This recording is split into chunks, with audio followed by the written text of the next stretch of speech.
Assalamualaikum warahmatullahi wabarakatuh. Salam damai seluruh alam. Dalam legenda yang beredar di Pulau Jawa dikisahkan, sudah beberapa kali utusan dari Khalifah Turki Utsmani di bawah pimpinan Sultan Muhammad I untuk menyebarkan agama Islam di tanah Jawa khususnya dan Indonesia pada umumnya telah gagal. Disebabkan orang-orang Jawa pada waktu itu masih kokoh memegang kepercayaan lama. Dan juga karena Pulau Jawa sangat wingit dan dikuasai Dangyang Pulau Jawa, yaitu Kiai Semar. Lalu diutuslah Syekh Subakir, ulama yang menguasai ilmu kebatinan dan juga penumbalan. Antara Syekh Subakir dan Kiai Semar terjadilah pertempuran selama 40 hari 40 malam yang diakhiri genjatan senjata Kiai Semar yang memberikan syarat-syarat kepada Syekh Subakir, di mana semua syarat itu semuanya akan dipenuhi janjinya oleh Syekh Subakir. Tapi Kiai Semar berkata, jika syarat-syarat ini suatu hari dilanggar, maka aku akan kembali. Perjanjian antara Syekh Subakir dan Kiai Semar telah dilanggar oleh manusia-manusia zaman sekarang. Benarkah benar terjadi pertemuan yang diakhiri perjanjian itu?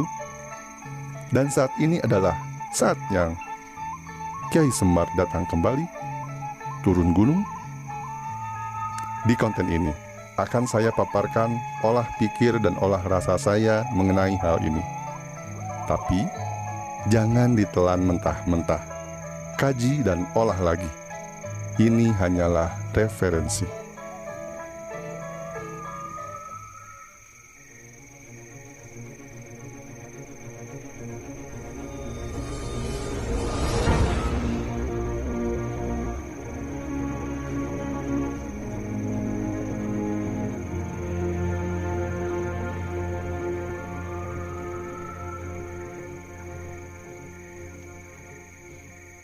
Konon, kisahnya dimulai saat Sultan Muhammad I bermimpi mendapat wangsit untuk menyebarkan dakwah Islam ke tanah Jawa.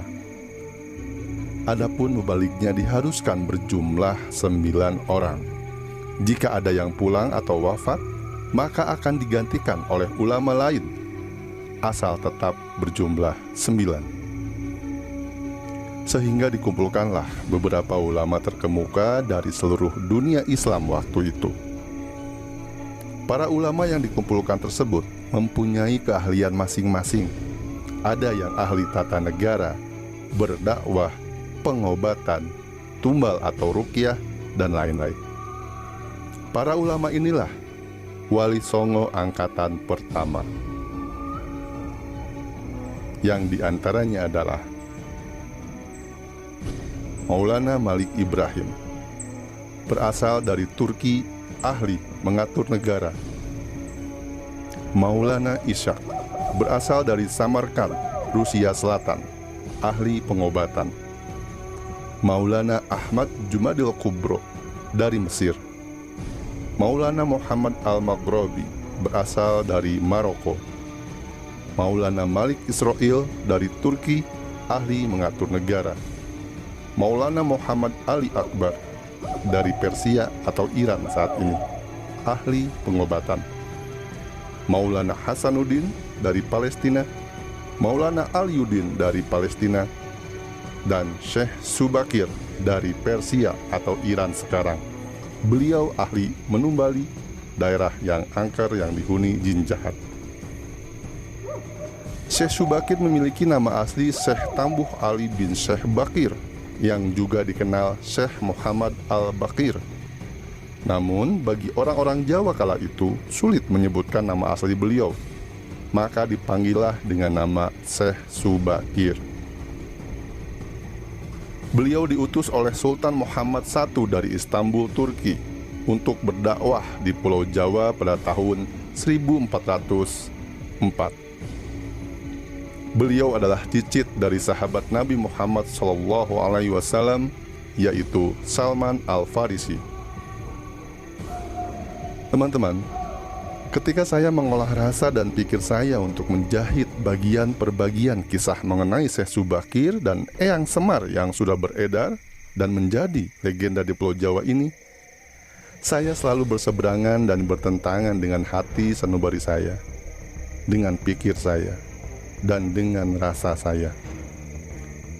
Jika kita kembali ke pemahaman saya bahwa Uyut Semar ini adalah cucu Nabi Adam yang bernama asli Sayyid Anwar atau Sang Hyang Nur Cahya, di mana Sayyid Anwar ini adalah anak titis dari Nabi Syed alaihissalam, maka akan saya tarik mundur terlebih dahulu. Bagaimana Sayyid Anwar bisa menjadi Semar dan menjadi Dangyang Pulau Jawa?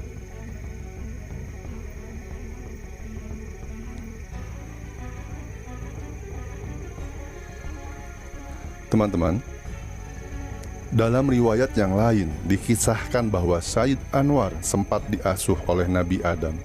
Sayyid Anwar melanggar pantangan dengan meminum air kehidupan yang membuat hidupnya abadi.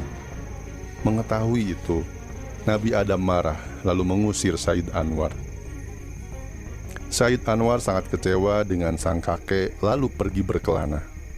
Di tengah perjalanan dia bertemu malaikat Harut dan Marut yang menyesatkannya atas izin Allah Subhanahu wa Ta'ala menuju ke arah Sungai Nil dan bertemu dengan beberapa anak Adam lainnya. Dengan sang paman, Sayyid Anwar belajar ilmu melihat masa depan atau semacam ilmu laduni dan berbagai ilmu hebat lain. Usainya, Sayyid Anwar melanjutkan perjalanan ke arah timur menuju pulau kecil di antara Pulau Maldewa dan Laksdewa yang bernama Lemah Dewani. Disitulah Sayyid Anwar melakukan tapa brata dengan cara melihat matahari mulai terbit sampai tenggelam. Setelah 7 tahun bertapa, daya linuwih pada Sayyid Anwar terolah hebat sehingga bisa menghilang atau kasat mata. Dalam pengembaraannya di Lemah Dewani, Sayyid Anwar banyak bertarung dengan para jin dan membuat mereka tunduk di bawah kekuasaannya. Mendengar kehebatan Sayyid Anwar, lama-lama banyak kaum jin yang memilih mengabdi kepadanya. Kejadian tersebut sangat mengganggu Prabu Nuradi, raja para jin yang menguasai Lemah Dewani. Prabu Nuradi melabrak Sayyid Anwar dan mengajaknya bertarung. Dalam pertarungan itu, Prabu Nuradi kalah dan tunduk pada kekuasaan Sayyid Anwar. Prabu Nuradi memilih turun tahta lalu mengangkat Sayyid Anwar menjadi raja para jin dan menyerahkan putrinya menjadi istri. Ketika menjadi raja jin, Sayyid Anwar mendapatkan gelar Prabu Nurasa. Prabu Nurasa yang telah memiliki kehidupan abadi kemudian tinggal di tempat tinggi dan meminta izin pada Yang Maha Esa untuk mengangkat diri sebagai Tuhan semesta alam. Yang Maha Esa mengabulkan dan membiarkan Prabu Nurasa murtad dari ajaran keturunan Nabi Adam. Ketika menjadi raja, Lemah Dewani diubah namanya menjadi Tanah Jawi atau Tanah Jawa.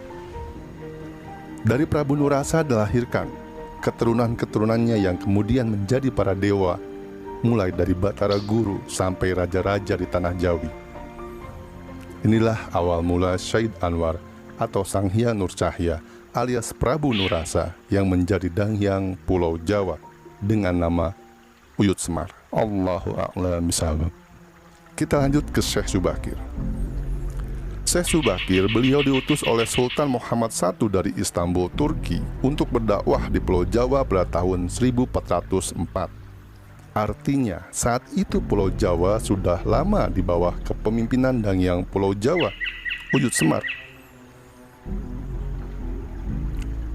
Sebelum bertemu dan berdialog dengan Uyut Semar di Gunung Tidar, konon Syekh Subakir bertempur dengan jin-jin tanah Jawa lainnya terlebih dahulu, termasuk jin yang menguasai gunung-gunung. Karena setiap gunung memiliki penguasa dari bangsa jin yang berbeda-beda. Seperti di Gunung Merapi, ada Mbah Petruk, Eyang Sapu Jagat. Di Gunung Sindoro, ada Mbah Maduretno. Di Gunung Sumbing, Jololelo. Di Gunung Lokon, Tomohon Manado, ada Warereh. Gunung Gede, ada dihuni 3 buto raksasa. Bangsa buto ini tidak termasuk jenis bangsa jin. Mereka adalah jenis tersendiri. Gunung Lawu, ada Mbah Lawu. Ada juga keluarga bangsa jin yang berwujud kuda sembrani, yaitu kuda berbulu putih kebiruan, bersayap, dan bertanduk lurus lancip di kepalanya. Atau dalam mitologi bangsa lain disebut unicorn. Dan keluarga bangsa jin berwujud burung besar sebesar rumah. Tingginya sekitar kurang lebih 6 meter. Mereka tinggal di bagian puncak Gunung Lawu. Yang tadi saya sampaikan hanya beberapa yang terkuat dan berkuasanya, belum lagi beberapa jin lainnya yang ada. Karena setiap gunung memiliki berbagai macam tingkatan, bangsa jin dan bangsa lainnya yang berbeda, yang dimana setiap tingkat memiliki kesaktian yang meningkat pula. Allahu a'lam bishawab.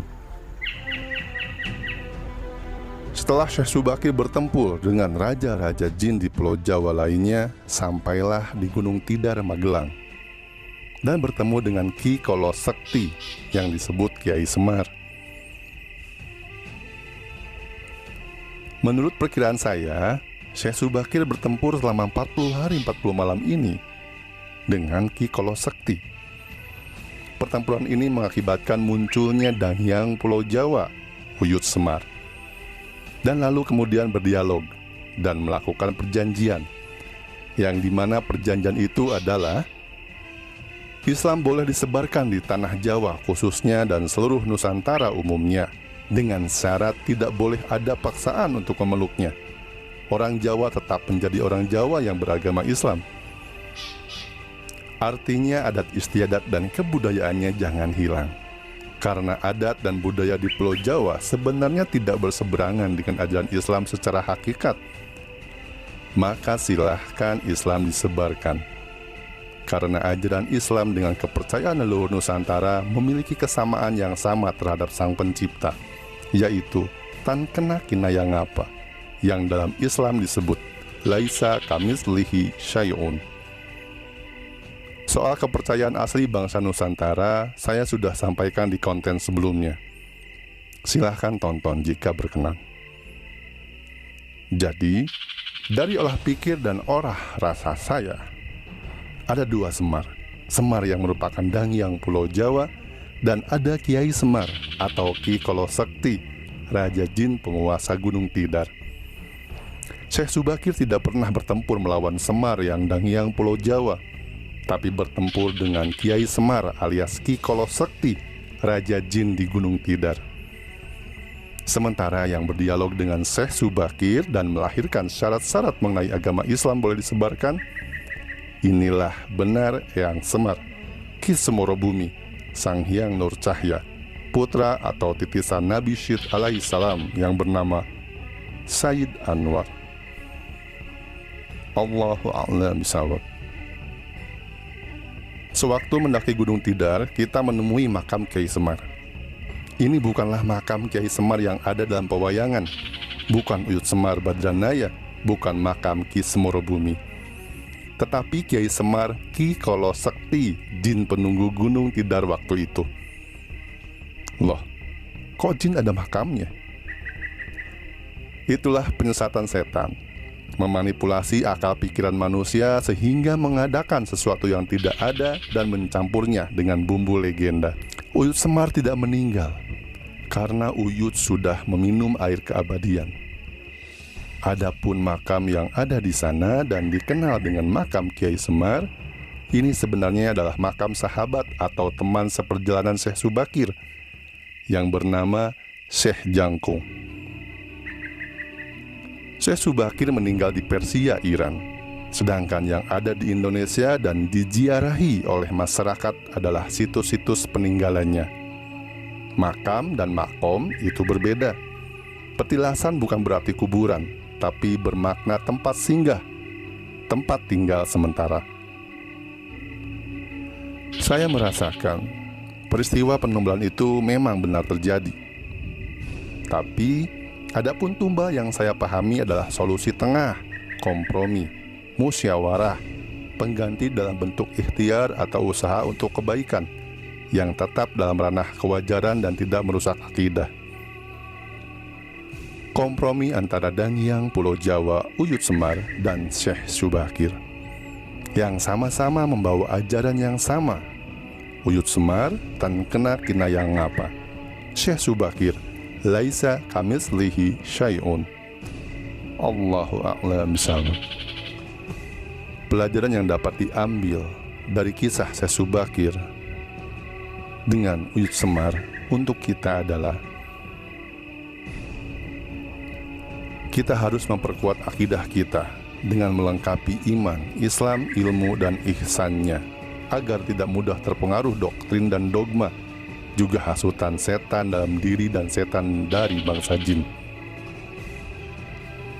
Jangan mudah percaya pada tahayul yang dibungkus oleh cerita legenda dan sejarah yang dicampur aduk. Jadilah orang Nusantara yang beragama Islam, artinya jangan hilang ciri khasnya. Jangan hilang adat istiadat dan budayanya. Selaraskan saja, karena agama itu adalah pegangan ajaran hidup yang membentuk akhlakul karimah, berbudi pekerti luhur. Agama bukanlah budaya, dan budaya bukanlah agama. Itulah kenapa ada anjuran untuk ikuti sunnah wal jamaah. Sunnah artinya yang dicontohkan Nabi Muhammad SAW, dan wal jamaah maknanya adalah sesuai dengan jamaahnya, umatnya, bangsanya, negaranya, di mana kamu berada. Sunnah wal jamaah adalah ikuti contoh Rasulullah SAW secara ibadah dan akhlak, tapi tetap sesuaikan dengan bangsamu. Jadilah orang Jawa yang beragama Islam, orang Arab yang beragama Islam, orang Cina yang beragama Islam. Agama tidak menghapus bangsa dan budayanya, tapi menyesuaikannya, menyelaraskannya. Jangan mudah terjerumus pada mistik yang menghancurkan sendi-sendi akidah Islam dan merusak budaya leluhur yang adiluhung. Pahami bahwa Syekh Subakir adalah manusia biasa, hamba Allah, seorang waliullah yang berdakwah untuk menyiarkan Islam, amar ma'ruf nahi mungkar. Pahami bahwa Syekh Subakir adalah tokoh yang sangat mempedulikan lingkungan dan kelestarian alam dan bukan memasang tumbal atau jimat. Jangan percaya kepada tumbal atau jimat karena hal ini adalah syirik. Adapun tumbal yang saya pahami adalah solusi tengah, kompromi, musyawarah, penggantian dalam bentuk ikhtiar atau usaha untuk kebaikan yang telah ditetapkan supaya tidak melewati ranah kewajaran dan tidak merusak akidah. Bukan tumbal dalam artian pengorbanan sesaji untuk sarana tukar yang merupakan ritual perjanjian dengan setan. Bukan itu. Jimat. Ini juga perlu diluruskan. Umumnya manusia memaknai jimat hanya pada kebendaan seperti batu cincin, keris, dan lain-lain. Padahal bukan itu. Jika memaknai sebatas itu, maka termasuk menduakan Allah Subhanahu wa Ta'ala. Pahami juga bahwa Uyut Semar menjadi Dangyang Pulau Jawa pun atas kodrat dan irodatnya Allah. Adapun Uyut Semar dikisahkan memiliki jimat layang jamus kalimusada yang akan diberikan pada Satrio Piningit, itu hanya siloka, isyarat, yang sebenarnya adalah jimat. Artinya keyakinan dan kepercayaan sepenuh hati, jiwa dan raga kepada layang jamus kalimusada, yaitu 2 kalimat syahadat. Barang siapa memiliki keyakinan sejati terhadap dua kalimat syahadat yang bukan hanya diucapkan, tapi juga dijalankan, dijadikan sebagai kepribadian, maka dia akan selamat. Sakti Mandraguna. Sakti bermakna selalu terberkati. Mandraguna menjadi manusia yang indranya berguna, guna untuk menerapkan sifat-sifat Tuhan, memanusiakan manusia, dan menghormati juga menjaga hubungan baik dengan makhluk lain dan seluruh alam.